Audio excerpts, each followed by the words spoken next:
Hi y'all, I am comfortable in my sexy woman pajamas in my wonderful bed, being a happy single woman, ready to present you with another list. Look at my mood ring. This list is things I learned from my abusive ex-husband. Now I know you're looking at this title and you're thinking, what the fuck, Jules? How could you possibly learn anything from a narcissistic, abusive psychopath? Just give me a chance and hear me out. How many of you have seen the videos that I have done about things that we can learn from these toxic ass men? That's basically where my mind went when compiling this list. So let's go through it. Let me know what you think about each one. Number one, I learned that men are not natural providers. This is a myth from the pits of hell. As we have seen repeatedly, as we have seen in statistics, as we have seen when women become ill and their husbands divorce them for someone younger, men are not natural providers. And we've also learned that men are afraid of other men.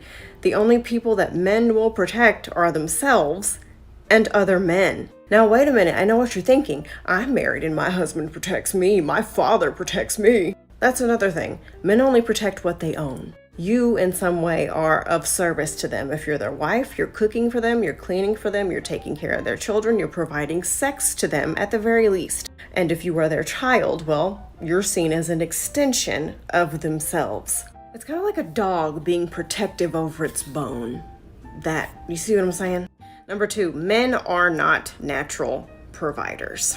In a perfect world, everybody would be able to take care of themselves.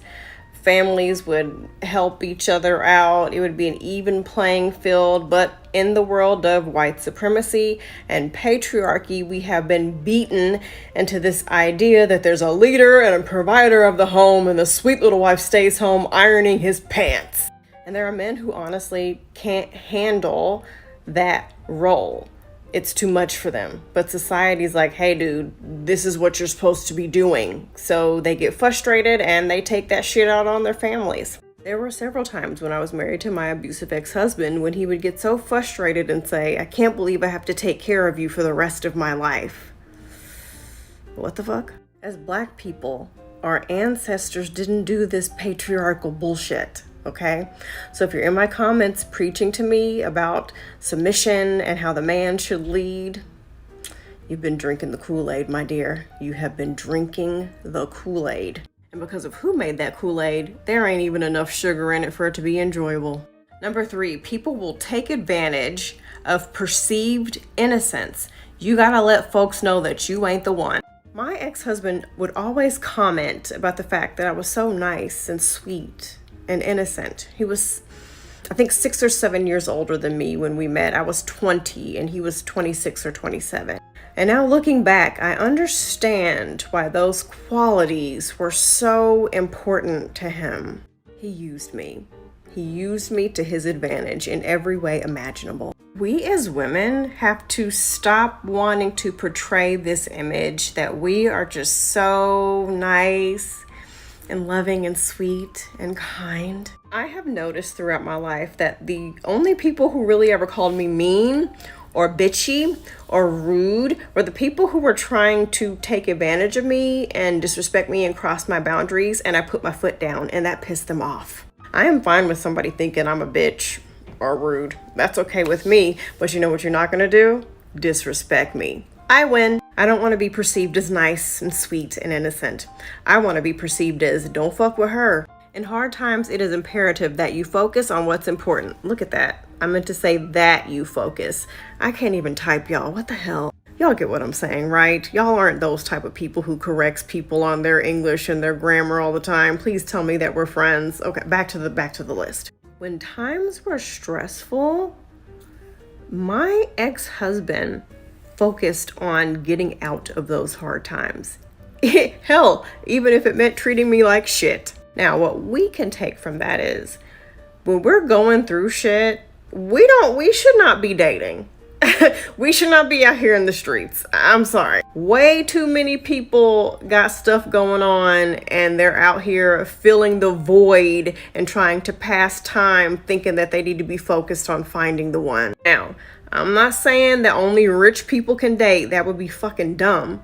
But I'm saying if you are going through a financial crisis right now, you need not be swiping left and right on a dating app. That should be the least of your worries. Getting your life in order should be top priority right now. If you're going through a crisis with your family or your kids, that should be top priority, not whether or not you should go on a coffee date or a dinner date. If men got some shit going on, they will break the fuck up with you in order to figure that shit out. Even when they're lying about going through a hard time, they will break up with you. But we want to balance every play. We have to have a man so bad that we will put on the back burner very important things that we need to be focusing on getting sorted out, just so we can chase around some guy. That need not be the case, honey. It needn't be the case.